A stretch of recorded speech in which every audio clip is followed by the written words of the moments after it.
Good morning, students. Welcome to our 10th lecture on igneous petrology. Today in this lecture, we are going to discuss about classification of igneous rocks. That means, how do we classify igneous rocks?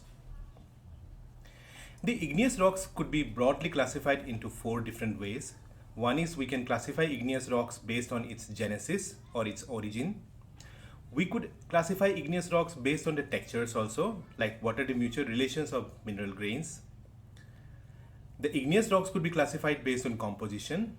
It means what is its chemistry and what is its composition. And igneous rocks could also be classified using IUGS classification.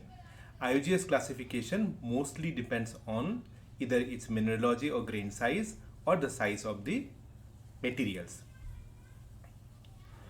Textures. The igneous rocks could be aphanitic, porphyritic, or glassy, or it could be even phaneritic also. So what is aphanitic? When the crystals are too small to be seen by eye, we call those as aphanitic. It means when we are looking at one rock, and if the crystals are too small to be seen by eye or even by 3x magnification, then we call it as aphanitic. However, if the mineral grains could be seen using naked eye or 3x magnification, we call such rocks as phaneritic. Means when the mineral grains could be seen by naked eye or using 3x magnification, it means a simple magnifying glass, we call it as phaneritic. Phaneritic could be again classified into fine-grained if the individual mineral grains are about 1 millimeter in diameter. It is called as medium-grained if the individual mineral grains are between 1 to 5 millimeter in diameter. It is called as coarse-grained if the individual minerals are between 5 to 50 millimeter in diameter, and very coarse-grained if the mineral grains are greater than 50 millimeter in diameter. So we have phaneritic rocks. It means the mineral grains could be seen by naked eye, and these are classified as fine-grained, medium-grained, coarse-grained, and very coarse-grained depending on different types of mineral sizes. Porphyritic texture. Porphyritic texture is that texture where two or more type of grain size distributions could be seen. It means when we could see two or more than two types of grain sizes distribution. So when we could see two or more than two types of grain size distribution, if you recollect our previous classes, you will remember that we could see two or more than two types of grain size distribution in those cases where the rock has got two stage or more than two stage of crystallization. It means first it was crystallized in a slow cooling environment, then it crystallized in a fast cooling environment. In slow cooling environment we will have bigger grain size, in faster cooling environment we will have smaller grain size, and therefore we will have two or more than two types of grain size distribution, which is porphyritic. And next is glassy. So glassy means those textures where there are no definite crystal form. When we could not see any definite crystal forms, we call such textures as glassy. And what does glassy indicates? Glassy texture indicates that the rock has crystallized in a very fast condition. It means it cooled down very fast, and since the rock or the magma, it cooled, not the rock, the lava or the magma, basically the lava, when the lava cools down very fast in extrusive condition, so it doesn't get enough time for the crystals to grow. So when the crystals does not get enough time to grow, hence the texture we get is called as glassy. So igneous rocks could be broadly classified as aphanitic, phaneritic, porphyritic, and glassy. This whole texture we have already discussed in our previous two lectures. So please go back to our previous two lectures if you want to understand textures in detail. So based on rock texture and as well as mode of origin, mode of emplacement, we could classify igneous rocks as intrusive and extrusive. Intrusive igneous rocks are those when the magma cools and solidifies inside the surface of the earth. And extrusives are those rocks when the magma cools and solidifies, the lava, it cools and solidifies at the surface of the earth. In intrusive rock, we could have coarse-grained interlocking pattern. It means the grain sizes are coarse because it get enough time for cooling down. And there is interlocking pattern. The grains have interlocking pattern. However, in case of extrusive rocks, we get fine-grained texture or glassy texture, and there would be discrete crystals, and often these are glassy. So here you could see the example that granite, we can see the mineralogy by naked eye or using a magnifying glass also up to 3x magnification. So this is a granite where we could see the mineral grains. And we can see through a polarizing microscope also where we could recognize up to 1 millimeter grain size. So this is granite. This is an example of basalt. So basalt, how it looks like in magnifying glass or using a naked eye, basalt looks like this. But when we see under microscope, up to 1 millimeter grain size, we could see like this individual grains we could see. Based on composition, igneous rocks could be broadly classified as felsic igneous rocks. So felsic igneous rocks are those rocks which are rich in minerals, high in silica and low in iron and magnesium. So when a rock is rich in minerals, high in silica and low in iron and magnesium, we call it as felsic igneous rocks.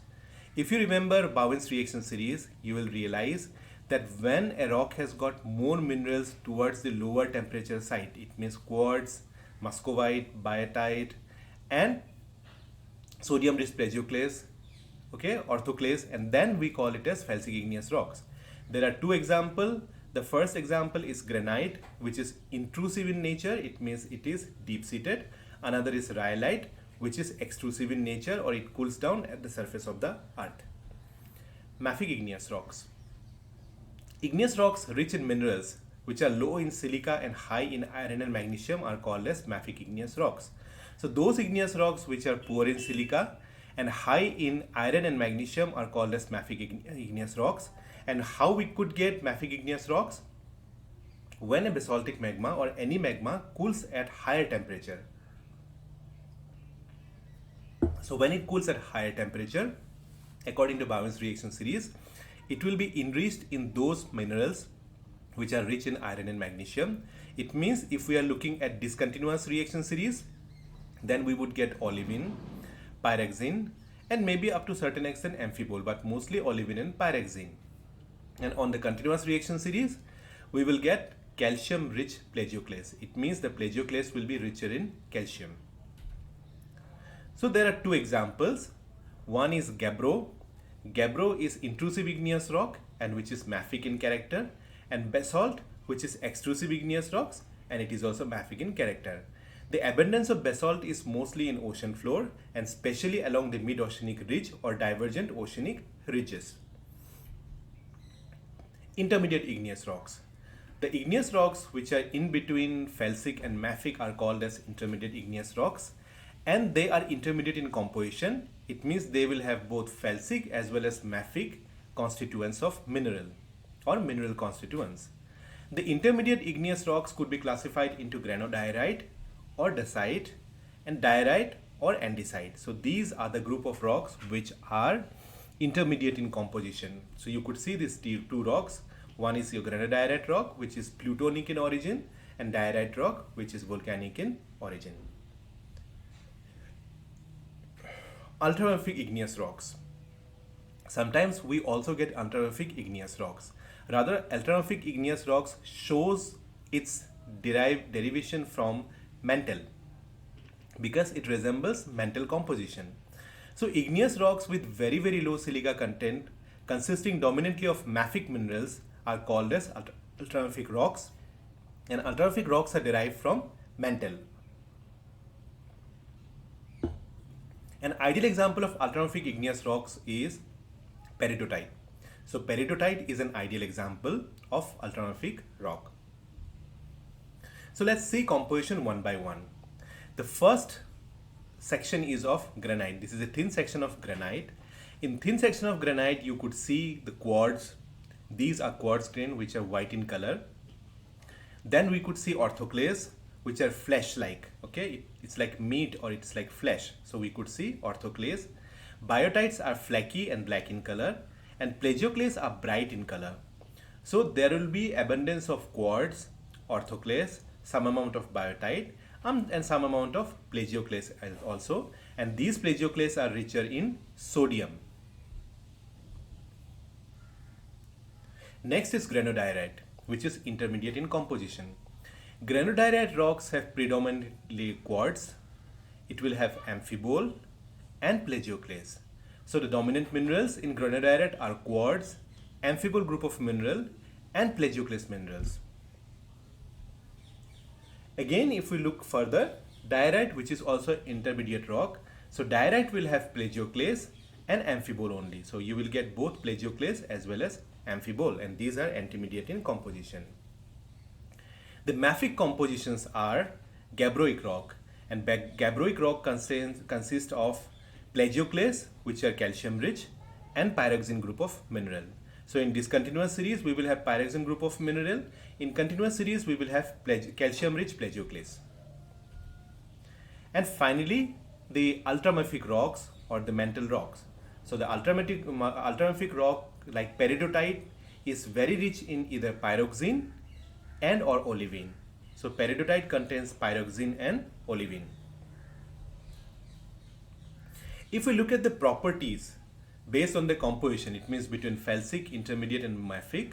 If we look at the coarse grain intrusive, granite represent felsic, these are intrusive rocks. Granodiorite and diorite indicates intermediate composition and gabbro indicates mafic composition. And when we look at fine grained extrusive rocks, rhyolite indicates felsic composition, dacite and andesite indicates intermediate composition, and basalt indicates mafic composition. Now look at its distribution. So when we look at its distribution, you would see that when we move from mafic to felsic, the silica composition or the silica content increases. It means towards mafic, silica content is least, and when we move towards felsic, the silica content increases. Similarly, if we look at sodium content, so sodium content here means in terms of plagioclase. So in mafic rocks, sodium content is less, and when we move towards felsic composition, the sodium content increases. Potassium content. Even the potassium content is very less in mafic rocks, and it keeps on increasing towards felsic rock. Calcium content. If you remember the plagioclase rocks, where calcium rich indicates high temperature. So when we move from felsic to mafic, calcium content increases. It means in felsic calcium is less, and in mafic calcium is more. Magnesium content. Magnesium content also increases from felsic to mafic. Similarly, iron content also increases from felsic to mafic. That is the reason why mafic rocks have more calcium rich plagioclase, and it has olivine and pyroxene. And the felsic rocks, they mostly have silica content, biotite or muscovite are also present. Viscosity. If we look at the viscosity of magma, the viscosity of magma increases from mafic to felsic. So mafic magmas are less viscous and felsic magmas are more viscous. And how does this viscosity depend on? This viscosity depends mostly on the silicate structure, because the mafic minerals like olivine, pyroxene, these are simple silicate structures. However, the felsic are chain or sheet-like silicate structures, which increases the viscosity. Melting temperature. When we move from felsic to mafic, the melting temperature increases. Why the melting temperature increases? Because the mafic mineral consists of those minerals which are towards the high temperature in Bowens reaction series, and felsic rocks consist of those minerals which are towards the lower temperature in Bowens reaction series. The next classification is based on color index or CI. So to classify igneous rocks, color index or CI is also used, and this is just a qualitative way of identifying rocks. And why we use color index? We use color index because this is one of the easiest way of identifying igneous rocks in field. Whenever we are going to field, we don't have all the lab facilities or instruments. So color index is one of the proxy to find out the igneous rocks and its classification. So this is a very simple classification used by field geologists, and it depends on estimating the volume percent of the dark or mafic minerals. And igneous rocks are classified into 4 groups based on color index. So color index is a ratio. It's a ratio of mafic to felsic minerals. So what does this ratio tells about from mafic to felsic minerals? If the color index is between 0 to 5, the rock is called as hololeucocratic. So hololeucocratic rocks are those which are felsic in nature. So 0 to 5 color index, hololeucocratic, and it is felsic in nature. 5 to 35. 5 to 35 are leucocratic rocks, and these are also felsic in nature. So those rocks which are felsic in nature, leucocratic, have color index 5 to 35. Mesocratic. Mesocratics are those rocks where the color index ranges from 35 to 65, and they are intermediate in nature. So those rocks which are intermediate in nature are called as mesocratic, and the color index lies from 35 to 65. It means ratio between mafic to felsic minerals. If the ratio between mafic to felsic mineral increases, it means there are more mafic mineral like 65 to 90%, that type of rock is called as melanocratic. The rock is called as melanocratic, and the name of the rock is mafic. So these are the mafic rocks, and the color index name is melanocratic. And if the color of the or mafic to felsic mineral ratio is more than 90% and it goes up to 100%, the rocks are ultramafic in nature, and they are named as ultramafic. So we have 5 classification based on ratio value of colors, that is ratio between mafic to felsic minerals. We have different names, and we have different rock name also. There is a dual classification of igneous rocks based on color index, that is felspathic rock and ferromagnesian rocks. So what is felspathic rock? When the color index is between 0 to 89%, it is rich in felspar plus quartz or felspathoid. Then we call it as felspathic rock. It means when color index is between 0 to 89%, the rock is rich in felspar plus quartz, and if not quartz, it is felspathoid mineral. Both quartz and felspathoid cannot coexist. So either we will have quartz or felspathoid. So it means 0 to 89% rich in felspar plus quartz or felspathoid. Ferromagnesian rocks are those where the color index lies between 90 to 100%, and in that case it is rich in olivine, pyroxene, amphibole, and plagioclase, almost 10%. Okay, it's less than 10%. Then we call it as ferromagnesian rocks. Modal analysis.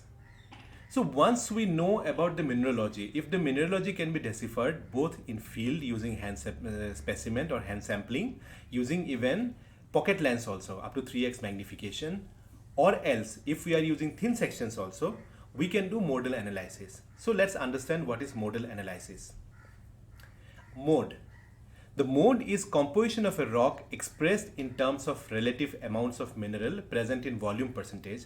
It is called as mode. It means when the composition of a rock is expressed in terms of relative amounts of mineral present in volume percentage, it is called as mode. And what is modal analysis? The procedure adapted for the determination of the mode is known as modal analysis. So the procedure that we adapt for the determination of the mode is known as modal analysis.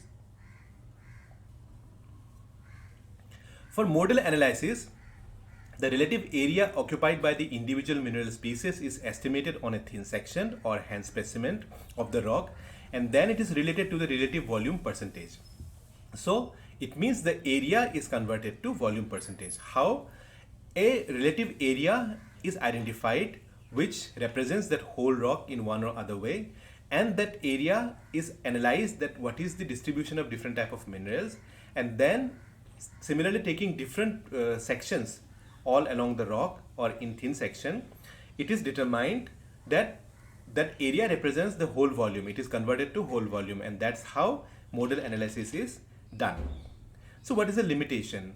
Of course, from the definition itself, it is quite clear that since the relative area is converted to relative volume, it may not be correct. It may not be correct because that particular area may not be the representative of the whole rock volume, depending on rock size, rock shape, and its representation on the section. And therefore, that is the main limitation, that it may not be representative, the surface relative area may not be representative for the whole rock volume. However, modal analysis to a good extent is useful in both field as well as lab to classify igneous rocks. So where can we apply modal analysis? Modal analysis can be applied on the outcrops or on rock slabs, and even in thin sections also. So when we get very coarse to coarse grain in equigranular rocks, so when we get very coarse to coarse grain in equigranular rocks, in that case we can do modal analysis both at the outcrop scale or on rock slabs also. But if the mineral grains are small, that is medium to fine grained, having nearly uniform grain size with the help of point counter, then the rock is studied in thin sections. Scale for analysis. The model analysis can be done in different scales. Thin section. When the grain sizes are fine grained, it means the grain size is smaller than 1 millimeter, we can use thin section. Again, we use thin section for medium grained also. It means when the grain size is 1 millimeter to less than 5 millimeter, then we can use thin section. Rock slabs, that is 20 into 20 centimeter or on outcrop scale. So we can classify coarse grained rocks if the grain size ranges from 5 millimeter to less than 3 centimeter. So if the grain size ranges from 5 millimeter to 3 centimeter, then we can do model analysis in rock slab or on outcrop. For very coarse grained, that is mineral grains greater than 3 centimeter, obviously it is on outcrop scale, we can do that thing. So these are for uniform grain size. Now if we have phenocryst textures, okay, so then what to do? In case of phenocryst texture, we will have to do thin section if microphenocrysts are 0.03 millimeter to 0.3 millimeter. If the size of microphenocrysts are 0.03 millimeter to 0.3 millimeter, we study in thin section. Rock slab or on outcrop. When the phenocryst size are 0.3 millimeter to 5 millimeter, we study mineral grains in rock slab or on outcrop scale. Megaphenocryst. We study megaphenocryst if the grain sizes are greater than 5 millimeter. So when the size of megaphenocryst are greater than 5 millimeter, we study in outcrop scale also. So why do we do model analysis? There could be a question in your mind that why do we do model analysis? We do model analysis to give the name of rock according to standard IUGS classification. So when we need to classify any rock based on standard IUGS classification, so we do model analysis.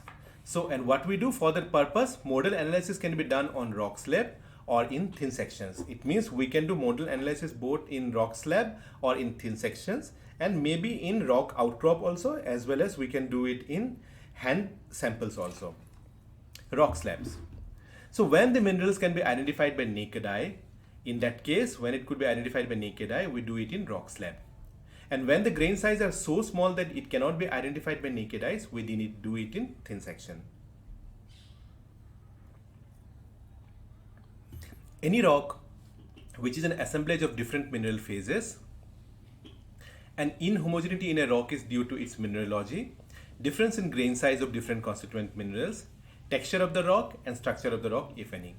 So since any rock is an assemblage of different mineral phases, and there are lots of inhomogeneity due to mineralogy, differences in grain size of different constituent minerals, texture of the rock or structure of the rock, therefore we can have problem in choosing the area for model analysis. So how do we choose the area for model analysis? Means which particular area we will do model analysis.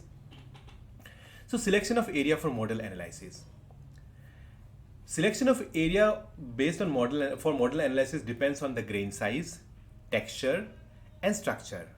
Or in other words, grain size, texture, and structure of the rock are the most important criteria for the selection of representative area on the rock surface. In model analysis, a cubic or orthorhombic cell can be selected for convenience so that all faces will be squares or rectangle. So whenever we are doing model analysis, so we look at the faces of that particular rock which is cubic or orthorhombic cell so that it is convenient and all faces will be squares or rectangle. If a rock is uniform in grain size, that is non-porphyritic, with a maximum grain size of 3 mm, unit cell of the size of conventional thin section is required. It means if a rock is uniform in grain size and non-porphyritic with a maximum grain size of 3 mm, unit cell of the size of conventional thin section is required, as we discussed in our previous slide. And if grain sizes averages 2 cm, a unit cell face of at least 20 into 20 cm would have to be selected when the grain size is average of 2 cm. So model analysis of rock slabs can be done for very coarse to coarse grain in equigranular rocks we have shown in table, and model analysis for thin sections for medium to fine grain rocks having nearly uniform grain size with the help of point counter. So in thin sections we use point counter to find out the mineralogy, means distribution of minerals, number of minerals. If a rock is strongly porphyritic with phenocrysts up to 20 millimeter, so we have got different grain size. So long set in a ground mass of grain size smaller than 3 millimeter. In that case, what happens? Then unit cell edge should be long enough to pass through at least 2 phenocrysts of same mineral. So in that case, the unit cell edge should long enough to pass through at least 2 phenocrysts of same mineral.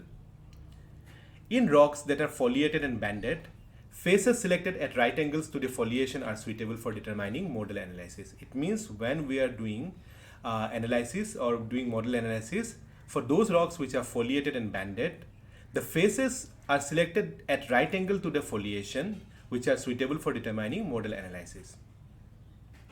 Thin section model analysis must be restricted to equigranular non-porphyritic rocks that lack coarse layering or banding. So in thin sections, equigranular non-porphyritic rocks that lack coarse layering or banding, so thin section model analysis must be restricted. So model analysis of Hans specimen must be done in case of inequigranular or strongly porphyritic rock. So in case of strongly porphyritic rock, Hans specimens are ideal.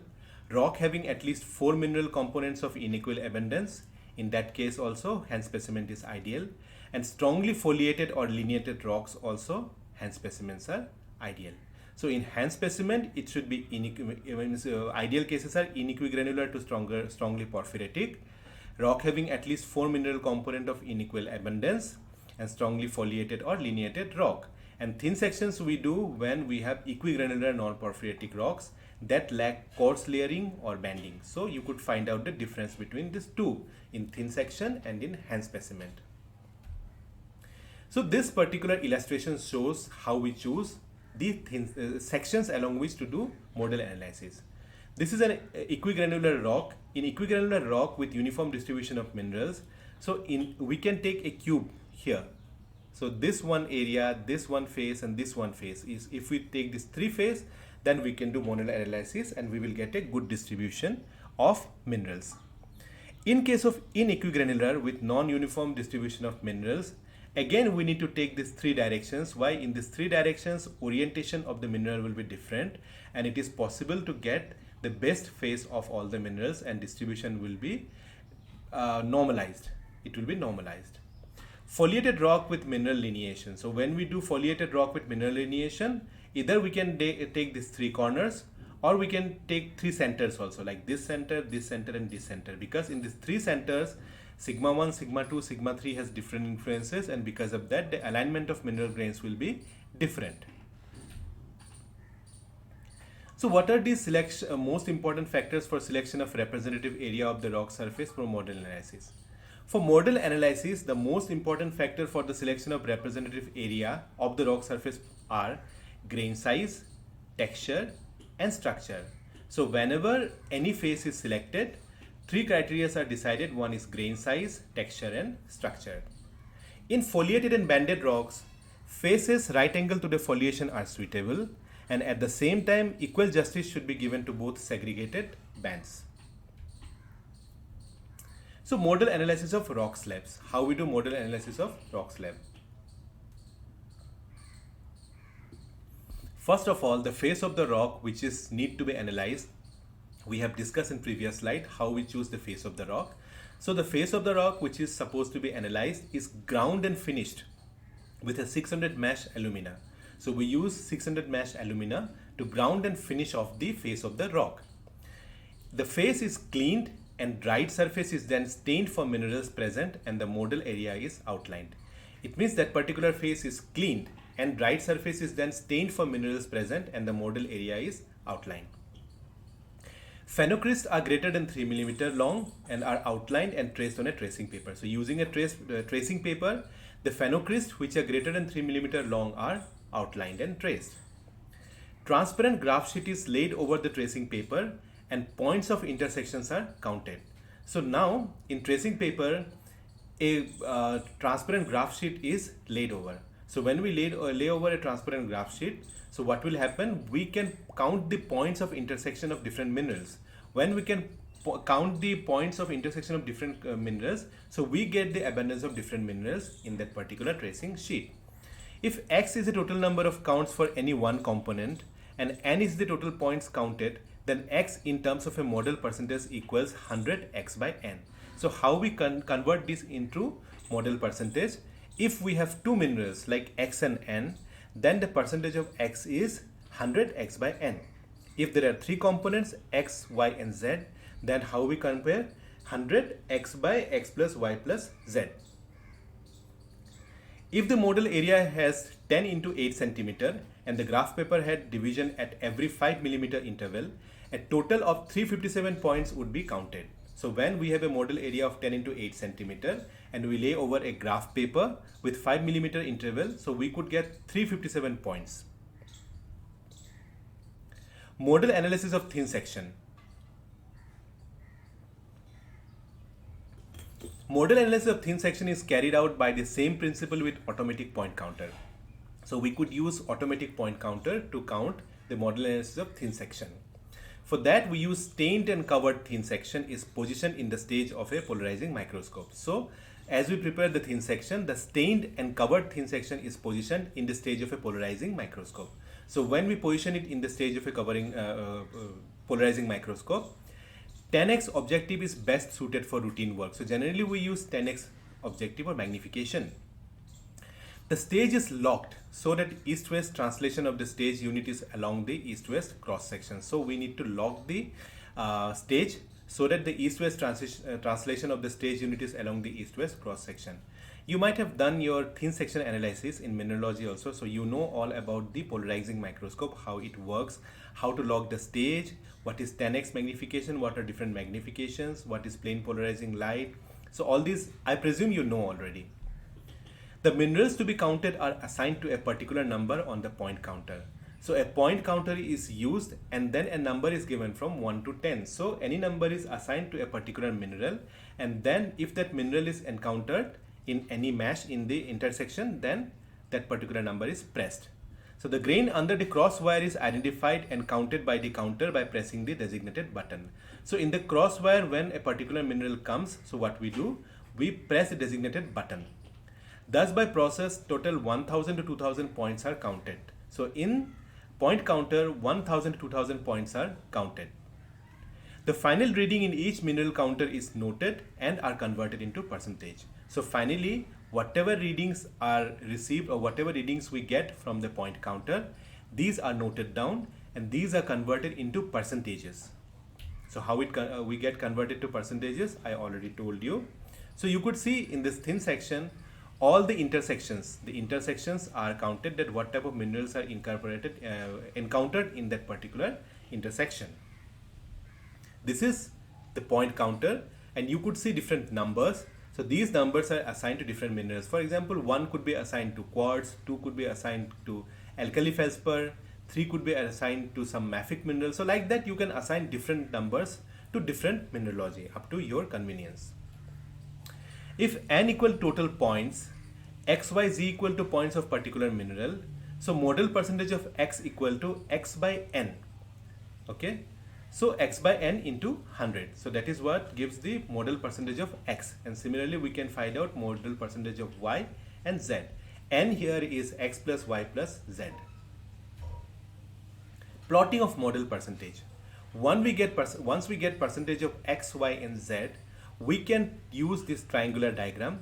In this triangular diagram, this line shows the value of x from 100 to 0. Okay, so here this one is increasing percentage of x, this is increasing percentage of y. It means here the x is 100% and here the x is 0%. So when we move along this line, the percentage of x increases. Here the z is 100%, here the z is 0%. So when we move from this line, the percentage of z increase. Here the percentage of y is 100% and at this line it is 0%. So when we move along this line, percentage of y increases. So now what we do? We do one thing, that we know percentage of x and y and z, and in this diagram we can plot where exactly it lies. So when we are plotting, for example, x lies here, y lies somewhere here, sorry, z lies somewhere here and y lies somewhere here. So wherever it is intersecting, that point gives the plotting or the plot means the position of that particular mineralogy, that what type of rock is there and where it is located in XYZ diagram. Another way of doing is, if you are not doing in this particular way, so another way is find out the percentage of X, and from here to here you find a distribution and distribute, like if it is 70% X, you plot it here. Second, you normalize Z and Y into 100%. So when you are normalizing Z and Y in 100%, so now any one value, whether you put Z or whether you put Y, it will intersect somewhere. So wherever it is intersecting, mark here, draw a line from here to here, and the line where it is intersecting gives the composition of that particular rock. So these are two ways of plotting model percentages. So this one is a QAPF diagram where I am showing only QAP, quartz, alkali feldspar and potash feldspar. So if you look at this particular diagram, you would see that here the percentage of quartz is 100%, and if a rock has got more than 90% quartz, it is called as quartzolite. If it lies here, it is called as quartz-rich granitoid. Here it is alkali feldspar granite, granodiorite, tonalite, and if you come down, quartz cyanide, quartz monzonite, quartz monzodiorite, cyanide, monzodiorite, and here you will find diorite and gabbro and anorthosite, and here you will get feldspar, alkali feldspar or cyanide, alkali feldspar, quartz cyanide. So here alkali feldspar is 100% and here plagioclase feldspar is 100%. Okay. So if you look at this particular plot, it lies somewhere here in 70%. So it means it lies somewhere here. So the rock type is quartz-rich granitoid. So this particular rock type is quartz-rich granitoid, and that's how we classify igneous rocks based on QAPF diagram. After doing model analysis, we try to find out that where exactly it lies in this QAPF diagram. Advantages and limitations of model analysis. The advantages of model analysis are, for the IUGS classification of plutonic igneous rocks, model analysis is very, very essential. So whenever we are doing IUGS classification of plutonic igneous rocks, model analysis are essential because that's how we know about the mineralogy. For the classification of majority of the plutonic and hypabasal igneous rocks, this technique can be employed. So whenever we are studying plutonic and hypabasal igneous rocks, so model analysis can be employed. Limitations of model analysis. Model analysis is meaningless if the sample has a preferred orientation of one or more minerals. So when the sample has a preferred orientation of one or more minerals, then this model analysis is meaningless. Porphyritic rocks are very difficult to count. This also leads to certain limitations. So if a rock is porphyritic, it's a bit difficult. Total area of sample must be sufficiently larger than the maximum diameter of the smallest grain size. So the total area that is sampled using model analysis must be sufficiently larger than the maximum diameter of the smallest grain size. Misidentifications of mineral. So when the average grain diameter is very less of particular mineral, grain boundary is erroneously counted, resulting in overestimation of mode. So when the grain diameter is very less, grain boundary is erroneously counted, resulting in overestimation of mode. The opaque in transparent matrix tend to get overestimated. So whatever opaques are there in transparent matrix, they are always overestimated. This is one more error in model analysis. Due to small measured area or coarseness of grain size also, we can have some errors. Difference in opinion of two different petrographers. Sometimes we may have difference in opinion of two different petrographers. In that case also, we can have certain error. So even when identifications are clear, uncertainty or lack of agreement about the tabulation convention may cause trouble. So these are few of the errors in model analysis. So after the model analysis is done, let's understand the IUGS classification of igneous rocks. IUGS classification of igneous rocks. For IUGS classification of igneous rocks, the rock must contain a total of at least 10% of the minerals below renormalized to 100%.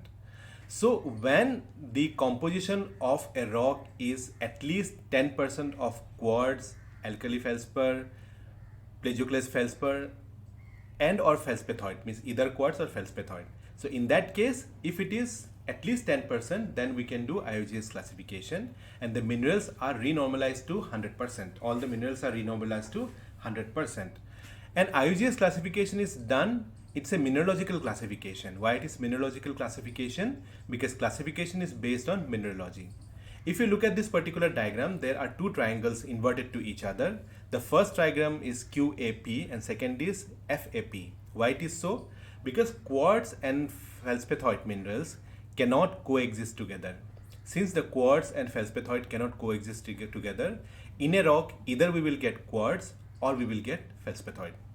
Okay, and we presume that quartz, alkali felspar and plagioclase felspar or felspathoid, alkali felspar and plagioclase felspar should be at least 10% of the total minerals. That is what is the assumption.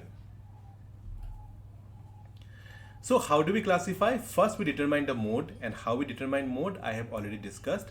So the percentage of each mineral present based on volume is found. The mode is estimated on the basis of the cumulative area of each mineral type as seen on the surface of a hand specimen or in a thin section under the microscope. A more accurate determination is performed by point counting in a thin section, and all these methods determine relative areas of the minerals, but this should correlate directly to volume in most cases. So model analysis, we try to find out relative area of the mineral, and from relative area of the mineral we try to correlate it with the volume of the mineral in that particular rock. So from the mode we determine the volume percentage of each of the following. So what do we determine? We determine the volume percentage of each of the mineral, like quartz or percentage of quartz or SiO2 polymorph. Plagioclase, percentage of plagioclase. So whether it is albite or anorthite, we try to find out, and the compositional restriction is meant to avoid confusing the nature of nearly pure albite, which should be considered an alkali felspar. So here it should be, anorthite should be 5 to 100% in plagioclase group. Alkali felspar. So alkali felspar is percentage of alkali felspar which includes albitic plagioclase also. It means anorthite 0 to 5 also. So in P of plagioclase felspar we only consider anorthite 5 to 100%. In alkali felspar we consider both albitic plagioclase, which means anorthite 0 to 5% also, and alkali felspar. F lies for total percentage of felspathoids, and it is called as foids. Depending on type of felspathoid, the name is given. M stands for total percentage of mafics and accessories. So there is M also, which stands for total percentage of mafics and accessories. The majority of the igneous rocks found at the Earth's surface have at least 10% of quartz plus alkali felspar plus plagioclase felspar, or felspar plus felspathoid plus alkali felspar plus plagioclase. Since quartz is not compatible with felspathoid, they will never occur in equilibrium together in the same rock. You might have studied in mineralogy, then quartz and felspathoid are not compatible and they never occur in equilibrium together in the same rock. So if a rock to be classified has at least 10% of these constituents, ignoring M, that is mafic rock, and normalize the remaining 3 parameters to 100%. So once again, by multiplying each by 100 by Q plus P plus A, or 100 by F plus P plus A, and from this we get Q equal to 100 Q by Q plus P plus A, and similarly for P, A and F inappropriate, which sum to 100%. So we try to find out within 100% how Q, P and A fares. What is the share of Q, P and A, or F, P and A? It may seem strange, you may ask the question that why we are ignoring mafic rocks or M. But this is what is the procedure. Unless the mafic component is greater than 90%, we generally don't consider M here. So as a result, a rock with 85% mafic minerals can have the same name as a rock with 3% mafics. And if the ratio of P and A and Q is the same. So in that case, a same rock with 85% mafic minerals or 3% mafic minerals will have same name. So the same name. So this is one limitation of QAPF diagram. To find in which field the rock belongs, first we determine the ratio 100 P by P plus A. Select a point along the horizontal PA line across the center of the diamond that corresponds to this ratio. And next proceed a distance corresponding to Q or F directly towards the appropriate apex. Because quartz and felspathoid cannot coexist, there should be no ambiguity as to which triangular half of the diagram to plot. So it means, one, we have determined the percentage of QAP. We plot, this is 100% quartz, so this is 0% quartz and 100% quartz. So we know where exactly in this line quartz lies. This is 100% alkali feldspar, this is 0% alkali feldspar. So we know in this line where exactly alkali feldspar lies. 100% plagioclase, 0% plagioclase, in between where exactly plagioclase lies. And we know volume percentage of Q, A and P. So we can plot these three lines and where it intersect, and that intersection gives that particular rock type, the name of that particular rock. The problem here is, if the rock does not fit any of the criteria above, you have either made a mistake or have an unusual rock that requires a more detailed approach. So whenever you are classifying based on this criteria, if the rock does not fit in QAPF diagram, so there are two possibilities. Either you have done a mistake, or second is you have encountered an unusual rocks and that rock needs a detailed approach. You need a detailed approach. Yeah. So for three relatively common rock types like gabbro, diorite and anorthosite, all plots near this corner and cannot be distinguished on the basis of QAPF ratios alone. So if you look at gabbro, diorite and anorthosite, diorite, gabbro, anorthosite. So all these lies somewhere here, okay? This lies in this particular quadrant. So when the values of diorite, gabbro and anorthosite lies in this particular quadrant, you can't distinguish between these three rocks, diorite, gabbro and anorthosite. However, these are different. Why it is so? Because we are only considering quartz, alkali feldspar and plagioclase feldspar. So these three values cannot resolve the problem of diorite, gabbro and anorthosite. So what do we do in this case? In this case, we do one thing. We estimate anorthosite. If anorthosite has greater than 90% values of plagioclase in the unnormalized mode and is thus easily distinguished. So if we have anorthosite, okay, which is more than 90% of plagioclase, then we call it as anorthosite rock. Means when 90% of plagioclase are encountered, then we call it as anorthosite. So in QAP, if 90% is plagioclase, then it is anorthosite. Diorite and gabbro have more than 10% mafics and are distinguished on the basis of average composition of the plagioclase, which can be estimated on the base of extinction angle in thin section. So based on the average composition of the plagioclase, which can be estimated on the base of extinction angle in thin section, both diorite as well as gabbro can be identified. So this is for gabbro, where we have less olivine and we have something in between pyroxene and plagioclase. So in gabbro, the dominant minerals are pyroxene and plagioclase. Tractolite has plagioclase and olivine, and ultramafic rocks have pyroxene and olivine.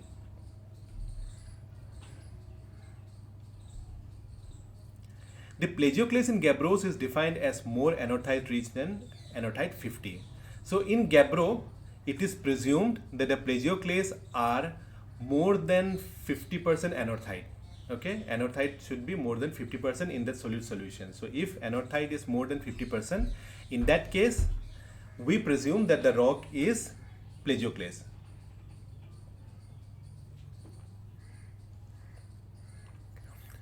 AN content of plagioclase in diorite is less than AN50. So anorthite content of plagioclase in diorite is less than anorthite 50. So if you look at the solid solution, so anorthite content is less than 50, so it goes towards albitic. In hand sample, this generally correlates with color. As mentioned earlier, plagioclase with more calcic than anorthite 50 is usually dark gray to black, whereas it is whitish when more sodic. And gabbros are thus typically very dark, and the mafic mineral is usually a pyroxene and or olivine. Why gabbros are dark? Because the plagioclase, it has got anorthite percentage more than 50, and usually they are dark gray to black. Diorites have a black and white or salt and peppery texture. If you have seen diorite rocks, it is called as salt and pepper texture. Why it is called as salt and pepper texture? It is black and white. Okay, and it is because the mafic is usually hornblende and or biotite. The mafic mineral here is hornblende or biotite. Classification of ultramafic rocks. How do we classify ultramafic rocks? Ultramafic rocks could be classified based on olivine, orthopyroxene and clinopyroxene. If a rock is 90% or more rich in olivine, the rock is called as dunite. A rock is called as dunite. Dunite is a monomineralic rock. The rocks where olivine percentage is up to 40. So if olivine percentage is up to 40%, 0 to 40%, and it is rich in pyroxene, orthopyroxene and clinopyroxene, we call it as pyroxenite. That type of rock is called as pyroxenite. And those rocks which are more than 60% rich in olivine, and orthopyroxene and clinopyroxenes are less than 40%, such rocks are called as peridotite. So peridotites are rocks which are rich in olivine and 40% orthopyroxene and clinopyroxene, and pyroxenites are those rocks which are richer in pyroxenes. So this is classification of ultramafic igneous rocks. Now these classifications were based on mineralogy. It means when the mineralogy could be identified. What if the mineralogy could not be identified and we only have phenocryst or the bigger grains? So if we have bigger grains, in that case we can take bigger grains as a proxy to find out the composition of a rock, and we less consider the metrics. Okay, so it is based on phenocryst classification. This diagram is for volcanic rocks. So in volcanic rocks, the names are bit different as well as distributions are less, like rhyolite, dacite, trachyte, latite, and andesite or basalt. And similarly, in the opposite side, foyt bearing trachyte, foyt bearing latite, foyt bearing andesite basalt, phonolite, tephrite, and foydites. Okay, so this is the classification of ultramafic igneous rocks. Classification of the pyroclastic rocks after fissure. So how pyroclastic rocks are classified? Pyroclastic rocks are classified based on the size of the fragments. If the size of the fragments are greater than 64 millimeter, these are called as blocks and bombs. If the size is between 2 to 64 millimeter, it is called as lapilli. If it is less than 2 millimeter, it is called as ash. So based on this classification, if there are more than 75% of blocks and bombs, it is called as pyroclastic breccia or agglomerate. Okay. If it is blocks, it is called as agglomerates. If it is bombs, it is called. If it is block, it is called as pyroclastic breccia. If it is bomb, it is called as agglomerate. And the size of blocks and bomb should be, means the composition number of blocks and bombs should be more than 75%.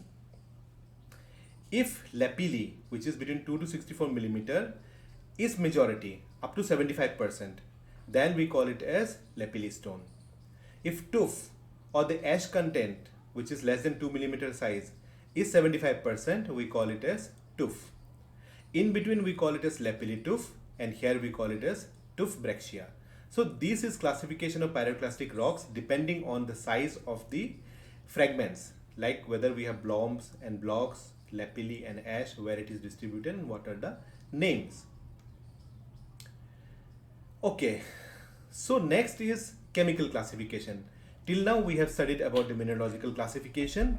So let's understand the chemical classification. Why chemical classification? So for aphanetic and glassy rocks, it means when the grain size are very small or it cannot be identified by naked eye or microscope.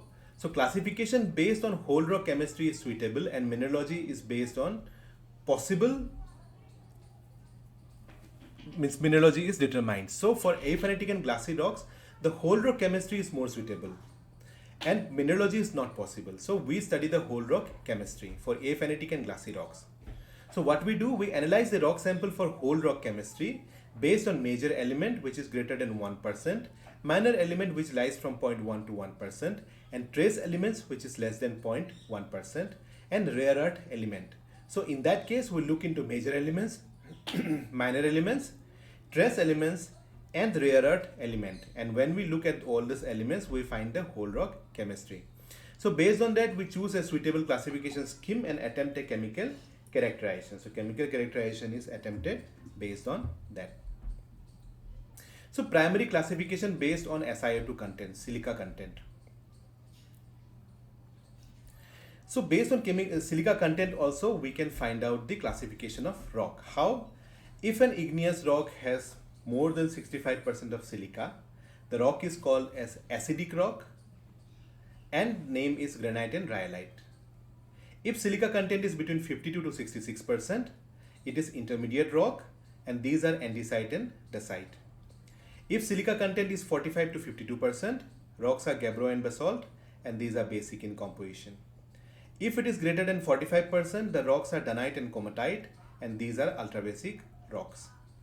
If SiO2 content consists of K2O plus Na2O, between 5 to 15%, the rock is called as alkaline. The rocks are phonolite and trachyte. So this is your SiO2 classification. And these are few of the minerals like nepheline, NaAl, SiO4, phosphate, olivine, nosin, perovskite, melite. If you get any of these minerals, then that rock is deficient in silica content, and that lies in your phosphatoid groups. Classification based on silica saturation, okay, whether the silica is saturated or not. Igneous rock types are called as oversaturated.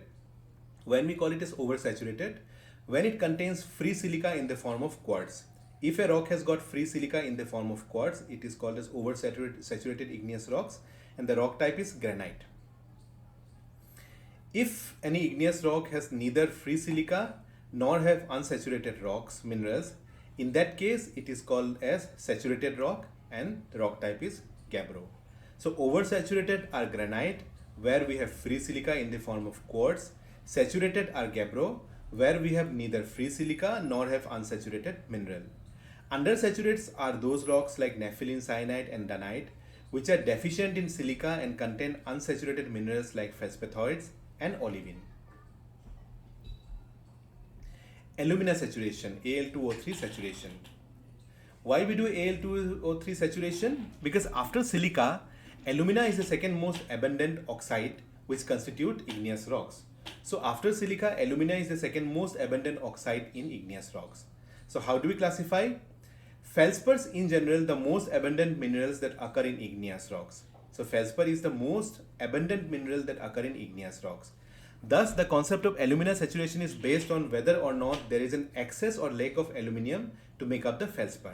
The concept here lies that since feldspar is the most abundant mineral that occurs in igneous rocks, and alumina is the second most abundant oxides constituting igneous rocks, therefore the concept here is whether or not there is an excess or lack of aluminium to make up the feldspar. So this is the basis for alumina saturation and classification. So Al2O3 occurs in feldspars in a ratio of 1 Al to 1 Na, 1 K or 1 Ca, and these are different distributions shown here. Peraluminous. If there is an excess of alumina over that required to form feldspars, we say that the rock is peraluminous. So we call a rock as peraluminous if there is excess alumina over than what is required to form feldspar. And this condition is expressed chemically on a molecular basis as Al2O3 is greater than CaO plus Na2O plus K2O. So this is how we find out the peraluminous rocks. So in peraluminous rocks, we expect to find an Al2O3 rich mineral present as a model mineral, such as if we get muscovite, corundum, topaz, or we get kyanite, andalusite or cyanide. So if we get such type of minerals in model analysis, we can say that the rock is peraluminous, or it is excess alumina is present. Metaaluminous. Metaaluminous is that condition where rocks are those for which the mineral percentages are as follow. It means Al2O3 is less than CaO plus Na2O plus K2O, and Al2O3 is greater than Na2O plus K2O. It means Al2O3 is less than the combination of CaO plus Na2O plus K2O. However, Al2O3 is greater than Na2O plus K2O. And these are the more common types of igneous rocks. Metaaluminous rocks are the most common type of igneous rocks, and they are characterized by lack of an alumina rich mineral and lack of sodic pyroxenes and amphiboles in the mode. So in mode, neither we get alumina rich mineral nor we get sodic pyroxenes and amphiboles in the mode. Peralkaline. What are peralkaline rocks? So peralkaline rocks are those that are oversaturated with alkalis like Na2O plus K2O, and thus undersaturated with respect to Al2O3. So on a molecular basis, these rocks show Al2O3 is less than Na2O plus K2O. So when Na2O plus K2O is greater than Al2O3, we call such rocks as peralkaline, and these rocks are oversaturated with alkalis, that is Na2O plus K2O, and thus undersaturated with respect to Al2O3. So in case of peralkaline rocks, we get Na-rich minerals like aegirine, rabekite, arfvedsonite, enigmatite. So these are few of the minerals that you can encounter in the case of peralkaline. So based on mineralogy also, we can easily find out, like when case of paraluminous, we'll get muscovite, corundum, topaz, kyanite, andalusite or selemenite. In meta-aluminous, there is lack of sodic pyroxene and amphibole in the mode, and in alkaline, we get these mineralogy. Normative classification of igneous rocks. So what is normative classification of igneous rocks? The normative classification groups together igneous rocks we normally think of as unrelated, such as basalt, diorite and granite. So these rocks do have different mineral assemblages but may be very similar in their chemistry, reflecting an origin from a common parent magma like fractionation. So if we look at basalt, diorite and granite, so these rocks do have different mineral assemblages. So mineral assemblages are different, but they are very similar in their chemistry, which is reflected based on their origin from a common parent magma by fractionation. So a normative classification works extraordinarily well when igneous rocks are examined in terms of plate tectonic processes. So when we examine igneous rocks based on plate tectonic processes, normative classification is an extraordinary example. Actually, it is best for classification. One important feature of the suits is their association with particular tectonic regimes. And this knowledge is valuable in understanding and reconstructing ancient tectonic events when most of the evidence is destroyed by otherwise unavailable. And by analyzing the chemistry of the rocks, we can construct the process by which they formed. So normative classification helps us to understand plate tectonic processes. How it helps us in understanding plate tectonic processes, that you will study in your topic or your subject on plate tectonics. When you study plate tectonics, you will understand why normative classification is important, and at least for those places where ancient tectonic events are destroyed, evidences are destroyed or unavailable. So what is a norm? Norm is essentially a set of idealized mineral-like components that are calculated from a bulk chemical analysis of a rock. So when we find out the bulk chemical composition of a rock, from there a norm is established. How? It's an idealized mineral-like component that are calculated. So we have the chemistry, whole rock chemistry. From the whole rock chemistry, depending on the abundance of different type of minerals, so there are some set formulas and tables which shows that what type of mineral will form with such type of abundances. So there are certain idealized mineral, and based on those idealized mineral, we try to find out the mineralogy of the particular rock. And from that mineralogy, we find out the rock type. Why we use normative classification? We use normative classification for comparison purposes. So when we compare, we do normative classification. When we do normative classification, norms are commonly calculated for glassy or fine-grained volcanic rocks that are otherwise difficult to classify. So for those rocks which are otherwise difficult to classify, we use normative classification. And for metamorphosed igneous rocks that no longer have their original igneous mineralogy. And also for metamorphosed rocks where there is no longer original igneous mineralogy, we can do normative classification. The normative minerals are calculated to represent in some way the actual minerals that might crystallize if the rock were cooled under perfect dry equilibrium conditions at low pressure. So it is presumed that at perfect dry equilibrium condition and at low pressure, what are different types of minerals that will crystallize. So depending on the mineralogy which will take place in that condition, there are some certain idealized minerals which are presumed to be formed out of certain types of chemistry, and that is how normative minerals are classified. So based on many such procedures, there is a procedure by which the bulk chemical composition of a rock can be converted to ideal hypothetical mineralogy. So in normative classification, first we find out the bulk composition of the rock. From the bulk composition of the rock, presuming that it's a dry equilibrium condition and at low pressure, some ideal hypothetical minerals are created. The procedure of calculating the ideal hypothetical mineralogy from the bulk chemical composition is known as norm calculation, and the minerals thus formed are called norm or normative minerals. So these minerals are called as norm or normative mineral. The most commonly used procedure is CIPW norm.